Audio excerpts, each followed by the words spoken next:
Hey y'all, welcome to the Houston Gardening Novice channel. I'm a newbie gardener here in Houston, Texas, Zone 9B. Half the time I don't know what I'm doing, but I enjoy trying things out and figuring out what works for me. I hope you can join me in my gardening journey as I slowly work on building my backyard sanctuary. So today I want to talk about one of the disadvantages of having a Dichondra clover lawn. So in this area you can see how the mix looks like. So the Dichondra is the kidney shaped leaves, and the clover is the three-leafed right there. So one of the major problems with the Dichondra, depending on your point of view, which could be a great thing, is that it's very aggressive.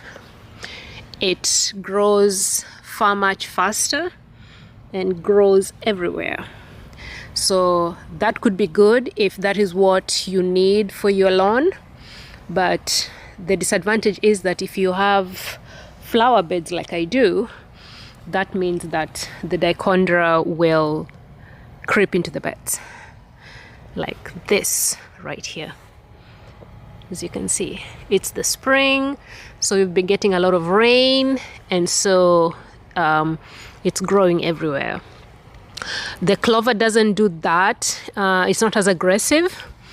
The clover seems to grow more in clumps, but the Dichondra grows like a carpet, so it covers an area pretty fast compared to the clover. So if you're considering adding Dichondra to your lawn, this is just something that you need to be aware of. So I just wanted to highlight that. For me, I love the Dichondra, but this is the only work that I usually do to maintain my beds. So I need to go ahead and clean out the Dichondra from the beds. Here it's fine, there it's not fine. But if you just have a backyard that is just all lawn, all grass, this could be a great feature. And also the Dichondra is very hardy, whether it's in the summertime or in the winter. The clover might take a break when it's too hot. It will wilt. It won't die. It will wilt a little bit. And also in the wintertime, it does the same. But the Dichondra just goes and goes and goes.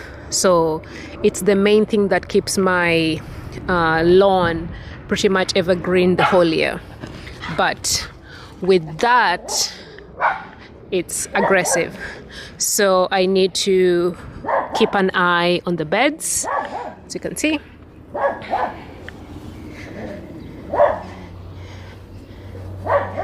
You can see how it is.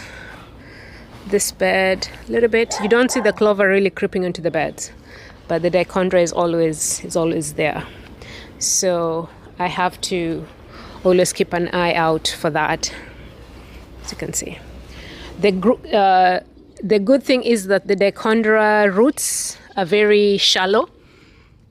They're pretty much right under the surface. You'll see them. So the roots are right, that's all. The clover roots are very deep, but the Dichondra roots are pretty much an inch or two below the surface. So getting rid of it is very easy. The clover, on the other hand, the roots go deep, and maybe that's why it's good for places that you have droughts, because the clover roots go far much deeper. They're able to maybe tap into, they're able to survive certain conditions. The Dichondra survives because of its aggression. So that's how At least that's what I've observed. I don't know whether or not all of this is right, but that's what I've observed in my lawn for the past 2 years. So I wanted to show this quick, talk about this really quickly before I clean out this bed. And given how we've been getting a lot of rain, I'll probably need to do this maybe in the next 2 to 3 months, because again, this is a full sun garden, and the Dichondra does really, really well in places where it's full sun. In the shade, it grows leggy and it's not as aggressive, but it doesn't grow as well. But in areas with full sun, it completely covers things, but that also means it's very aggressive. So another example is here, where as you can see, it's pretty much covered my ground cover juniper. So that's an area there too. So anyway, I'm going to go ahead and clean out the beds. And to do that, let me show you the tool that I use. So this is the tool that I normally use to clean out the beds. It's a 2-in-1 hoe and cultivator. Because the roots of the Dichondra are very shallow, all I need to do is dig out a little bit, and that's a clump right there. And that should be it. And once the roots are exposed, I let them be, and it becomes mulch for the beds. So I'll go ahead and clean out this bed, and I'll come back and show you once I finish that. Okay.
Okay, I'm done weeding. This is how the bed is looking like. So I just threw some in the bed, a little compost in there.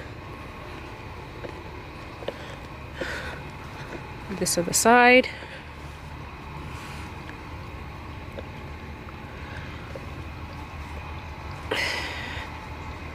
This as well.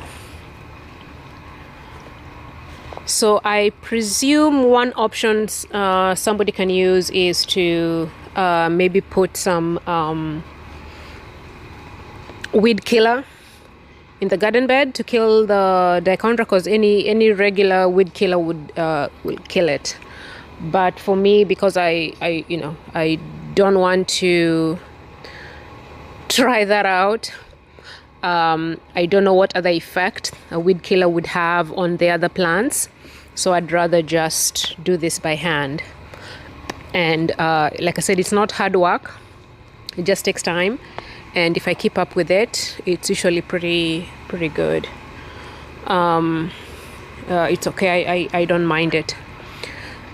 Okay, so I'll do this again. If I keep up with it, it should be fine. If I do this every couple of weeks, it should be okay. But if I don't, then I'll need to repeat this process maybe in the next 3 to 4 months. I'll need to do another weeding. But okay.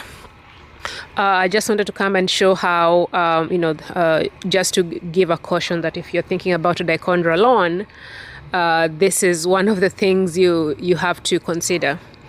If having it grow into the garden bed is an issue, then maybe Dichondra might not be the right ground cover for you for your lawn. But if you don't mind that part of the maintenance, then it should be okay. Okay, I'll stop here. Thank you so much for watching, and I will catch you all on the next one. Thank you. Bye.